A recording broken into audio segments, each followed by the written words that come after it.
Salve, salve, torcida vascaína. Tô na área para mais um vídeo pós-jogo. Se você está chegando pela primeira vez aqui e não me conhece, muito prazer. Meu nome é Eduardo. Peço que você se inscreva no canal, deixe seu like no vídeo, ative o sininho para toda vez que eu postar vídeo você receber as notificações e, claro, compartilhe nas suas redes sociais, que isso é importante e ajuda bastante também o canal. Hoje eu vou fazer o nosso pós-jogo improvisado aqui por vídeo, não por live, porque eu não estou em casa, então estou todo sem a estrutura, né, de internet, de iluminação. Né? Inclusive arrumei um cantinho aqui da casa para poder gravar esse vídeo para vocês. Então, se entrar alguém aqui, não liguem para isso, tá? Termina o jogo Vasco 1, Internacional 2, um jogo que o Vasco jogou mal, né? As ações ofensivas do Vasco foram muito mais no abafa do que uma qualidade na construção das jogadas. O Vasco perde a segunda partida seguida e começa a se complicar no campeonato, haja vista que os concorrentes diretos do Vasco, por mais que estejam oscilando no campeonato também, mas estão conseguindo vencer jogos. Então vence um, empata um, perde um, daqui a pouco vence dois, empata um e consegue pontuar, e o Vasco vai ficando para trás. Né, o Santos joga agora contra o Curitiba. Se o Santos ganhar, o Santos já empurra o Goiás para a zona e o Vasco vai permanecer lá, né, já abrindo uns pontinhos de vantagem, 3 pontos de vantagem para o Vasco se o Santos vencer. Então a coisa começa a se complicar.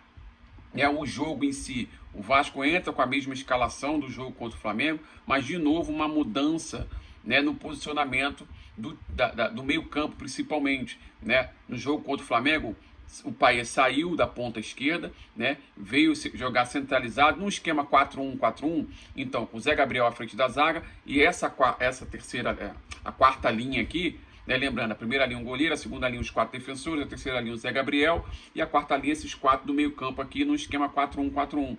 Então o Paes contra o Flamengo sai da ponta, né? E vem jogar por dentro junto com o Praxedes, empurrando o Paulinho para a direita e o Peck para a esquerda.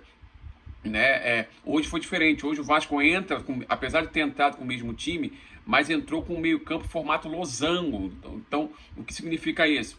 Veio a linha de 4, a segunda linha, né? Aí vem Zé Gabriel à frente da zaga, Paulinho pela direita, Praxedes pela esquerda e o Paes centralizado com o Gabriel Peck ao lado do Vegete. O Vasco entra assim contra o Internacional até os 15 minutos do primeiro tempo no abafa, né, mas concentrando mais as suas jogadas pela direita, né, os jogadores se aproximando mais próximos uns dos outros pela direita, seja o lateral direito Paulo Henrique, com o Paes caindo por ali, o Peck flutuando por ali também, com o Paulinho, e na esquerda estava mais vazio, né, na esquerda não tinha tanta gente assim, era o Praxedes que era para chegar, para aproximação junto com o Piton, não chegava, então ficava só o Piton sozinho às vezes no corredor. E a partir do momento que passa aquele ímpeto inicial do Vasco, o Internacional aí começa a mandar no jogo tranquilamente.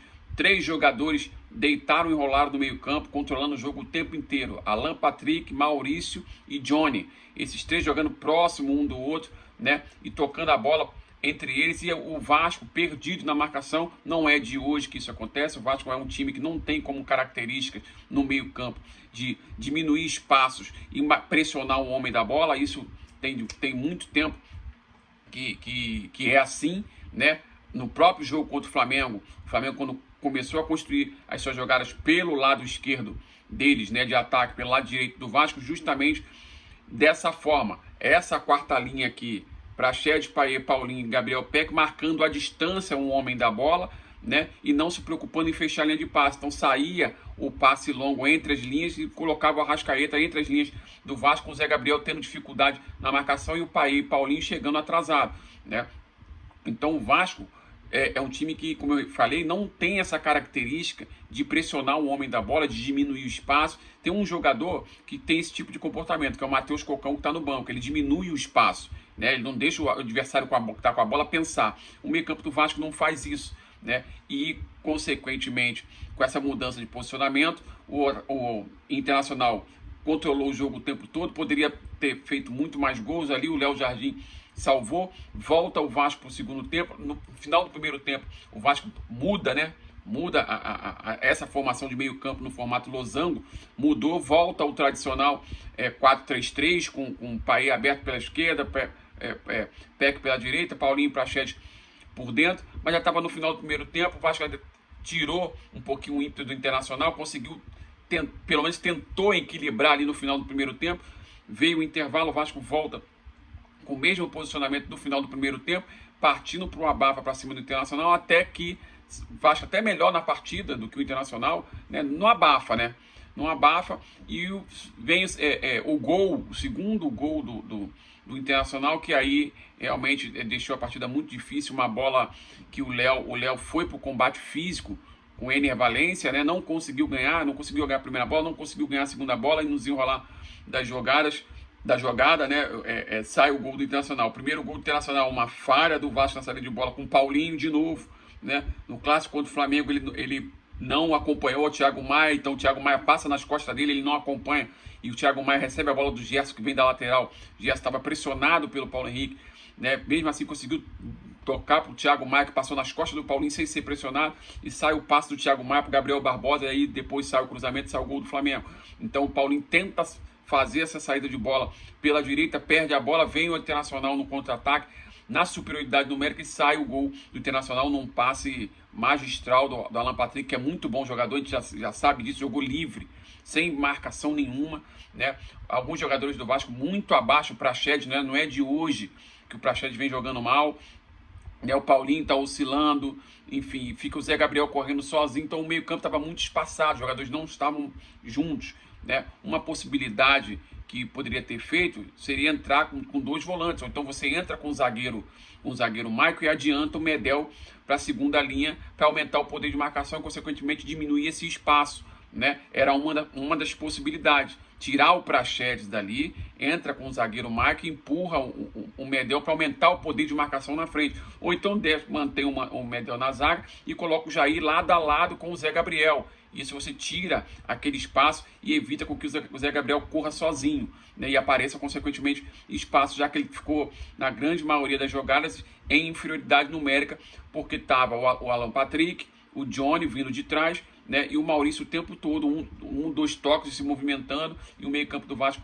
perdido, e aí o Vasco perde mais uma partida dentro de casa. Era um jogo difícil, não era um jogo fácil, assim como o jogo do São Paulo, né? Aliás, daqui para frente, né, nós chegamos numa situação do campeonato que nenhum jogo vai ser fácil. O Vasco vai pegar Goiás fora de casa, se eu não me engano, depois pega o Cuiabá, também não vai ser um jogo fácil. O time do Vasco é um time que está oscilando, né? O funil está apertando, o campeonato está chegando ao fim, né? E a pressão vai aumentando, e isso aí faz com que os jogadores fiquem mais ansiosos, né? E consequentemente errem mais, né? E o Vasco tem como construção de jogadas, né, apenas as laterais e bola aérea para o Vegetti. É muito pouco, na minha humilde opinião. Claro, eu respeito quem pensa diferente, mas é muito pouco para um time que quer buscar a permanência na Série A, né? Viver só de bola aérea, né? O Vasco, principalmente no terço final, não consegue construir superioridade numérica, não tem jogada de ultrapassagem, são raras as jogadas de ultrapassagem que acontecem. Quando acontece, leva perigo para o time adversário. Então o Vasco, ao invés de insistir nessa prática, né, dar amplitude para o time, para justamente espaçar a defesa adversária, colocar os pontas bem em cima da lateral mesmo. Isso você dá amplitude, espaça a defesa adversária e, consequentemente, vem um espaço para quem vem de trás fazer infiltração.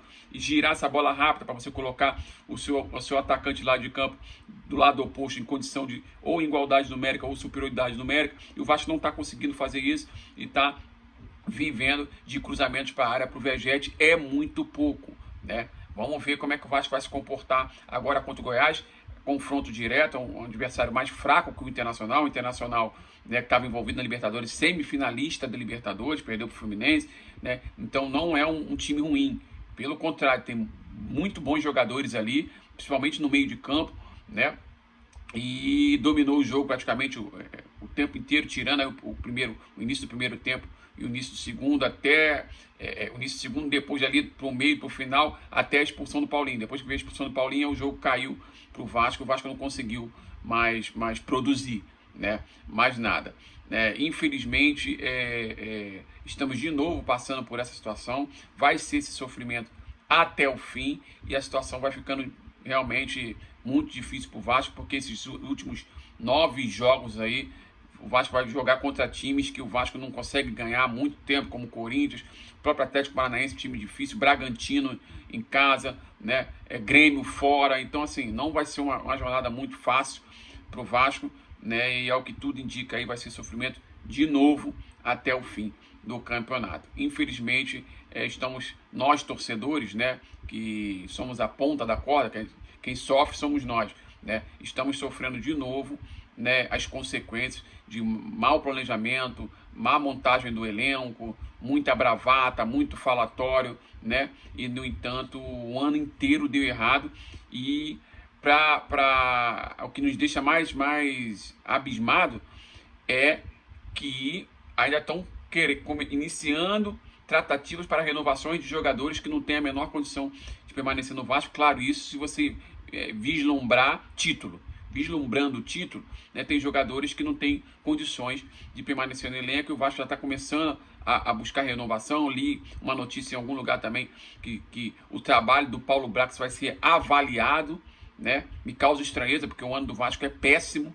O ano do Vasco é péssimo, então assim, na minha humilde opinião, era uma situação para terminou o ano, você demite todo o departamento de futebol e reconstrói o departamento de futebol, porque os resultados foram ruins, não sei por que ainda vão avaliar, mas enfim, esse é o Vasco que nós temos aí, e esse é o time, e a gente vai ter que ir com esse time até o fim, tá? Desculpe aqui a estrutura, porque eu não tô em casa, né? Mas é assim mesmo, vamos em frente aí. Próximo jogo, Vasco-Goiás, com 2 desfalques certos, Paulinho e Eric Marcos, que foram expulsos agora. Vamos torcer para a volta do Rossi, porque é o melhor atacante de lado de campo que nós temos no elenco, né? Então vamos torcer para a volta dele, para ver se aumenta um pouquinho de qualidade ali, para ver se a gente consegue vencer essa partida contra o Goiás, né? Que aí, dependendo dos resultados da rodada aí, vencendo, não sei nem se o Vasco consegue sair. Porque se o Santos vencer agora, vai ser o primeiro fora da zona com 33 pontos. Então, se o Vasco vencer o Goiás, o Vasco empata com o Santos e aí vai ter que torcer para o Santos perder. Ou seja, a situação do Vasco se complica cada vez mais, infelizmente. Esse foi o nosso pós-jogo de hoje. Espero que vocês tenham gostado. Se vocês gostaram, peço mais uma vez que se inscreva no canal, deixe seu like no vídeo, ative o sininho para toda vez que eu postar vídeo você receber as notificações. Um abraço e até o próximo vídeo. Valeu!